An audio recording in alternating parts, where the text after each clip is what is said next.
Hi అండి. అందరికీ నమస్కారం. ఈరోజు మనం లెమన్స్‌లో ఉండే విటమిన్స్ గురించి తెలుసుకుందామండి. లెమన్స్‌లో సి విటమిన్ ఎక్కువగా ఉంటుందండి. ఇది మనకు చాలా అవసరం.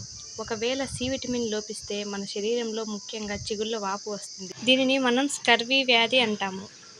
సాధారణంగా మనం చాలా అరుదుగా వాడతాము. కానీ ప్రతిరోజు లెమన్ వాటర్ తీసుకోవడం వల్ల మనకు సి విటమిన్ రావడంతో పాటుగా ఇంకా మన శరీరంలో ఉండే వ్యర్థ పదార్థాలు బయటికి పోతాయి.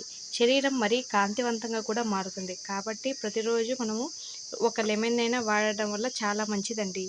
నోటిలో ఉండే దుర్వాసన గానీ, ఎలాంటి బ్యాక్టీరియా ఉన్నా గూడా అన్నీ పోయి థ్రోట్ ఇన్ఫెక్షన్స్ అలాంటివి ఉన్నా గూడా పోతాయండి. ఇది చాలా హెల్తీగా ఉంటుంది. ఇంకా బత్తాయి.